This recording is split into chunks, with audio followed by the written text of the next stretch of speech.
ওই যে ওই যে ওই যে পাতার ফাঁকে ওই যে ওই যে ওই যে ধর ধর ধর ধর এই ধরে ফেলাইছি। কিন্তু এটা ছুটলো কেমনে? হ্যাঁ হ্যাঁ হ্যাঁ, আমি তো আওয়াজ পাইলাম। দেখছো নি অবস্থা, পাখিটা ছুটতে এলো কেমনে? আসসালামু আলাইকুম, আশা করি সবাই অনেক ভালো আছেন।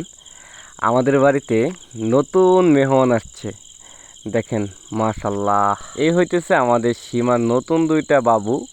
একটার নাম শিকু আর একটার নাম টিকু। টিকুর মাথায় একটু জায়গা থেকে চামড়া দেখা যাইতেছে, এখানে কোনো পশম নাই, সম্ভবত এটা ছুঁইলা গেছে।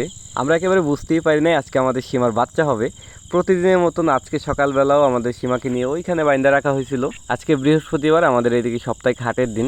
আজকে সকালবেলা বাজারে গেলাম কিছু কোয়েল পাখির ডিম, দেশি মুরগি আর মরিচ নিয়ে। বাজার করার শেষে 11টার দিকে আসলাম, আইসা দেখি আমাদের সীমার প্রথম বাচ্চা হয়েছে। এই যে ও, তো শিকু হওয়ার কিছুক্ষণ পরে বৃষ্টি শুরু হয়ে গেছে। ও যেহেতু বাহিরে হয়েছে তাই তাড়াতাড়ি করে আমরা সীমাকে বাড়িতে নিয়ে আসছি। অর্থাৎ আমাদের কোয়েল পাখির ঘরের পাশে যে আমাদের ছাগলগুলোর জন্য থাকার জায়গা তৈরি করা হয়েছিল, এখানেই আমরা মূলত আমাদের ছাগলগুলোকে রাখি। তো এখানেই আয়না রাখছি। সম্ভবত পিছনের যে বেড়াটা, ওই বাঁশের বেড়ার সাথে মাথাটা হালকা ঘষা খাইছে, ওই জন্যই সম্ভবত ওর মাথাটা ছুলছে। আমাদের খামারে নতুন কোনো কিছু আসলে ওইটার নাম রাখার দায়িত্ব আইসা পড়ে আমার মেয়ের উপর। অনেক ভাবনা চিন্তার পরে দুইটার জন্য সুন্দর দুইটার নাম ফিক্সড করলো। প্রথম যেটা হয়েছে ওটার নাম রাখলো শিকু, এবং ছোট যেটা মাথায় একটু করে টাক ছুলে গেছে, ওইটার নাম রাখছে টিকু। সীমাকে একেবারে ছোট্ট অবস্থায় আমি বাড়িতে নিয়ে আসছিলাম 1000 টাকা দিয়ে মাত্র। আজকে আলহামদুলিল্লাহ ও আমাদের বাড়িতে দ্বিতীয়বারের মতন দুইটা ছেলে বাবুর জন্ম দিছে। আমাদের সীমার বাচ্চাদের জন্য সবাই দোয়া করবেন। এই সীমার নামটাও কিন্তু আমার মেয়ের দেওয়াই ছিল। প্রথমবার ওর একটা বাচ্চা হয়েছিল, ওইটা হয়েছিল মেয়ে বাচ্চা, ওর নাম দিছে হিমু। তো হিমু বাহিরে ঘাস খাইতেছে। এখন হিমুর দুইটা ভাই হইলো, একটার নাম শিকু আর একটার নাম টিকু। আর এদের এই নাম দুইটা কেমন হয়েছে আপনারা কমেন্ট করে জানাতে পারেন। গতকালকে সন্ধ্যায় আমাদের কোয়েল পাখির ঘরের সামনে দিয়ে আমার কাছে মনে হইলো একটা কোয়েল পাখি উড়ে চলে গেছে বাইরে।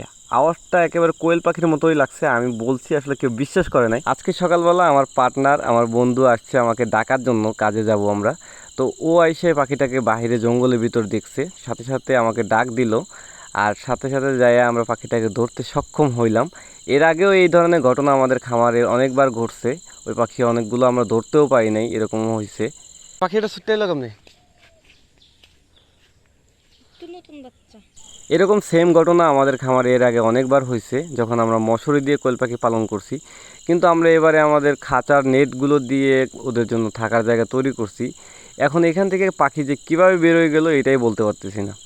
যাই হোক, এতক্ষণ পর্যন্ত যারা ধৈর্য ধরে ভিডিওটি দেখছেন সবাইকে অসংখ্য ধন্যবাদ। ভিডিওটা যদি ভালো লাগে লাইক, কমেন্ট এবং শেয়ার করতে পারেন।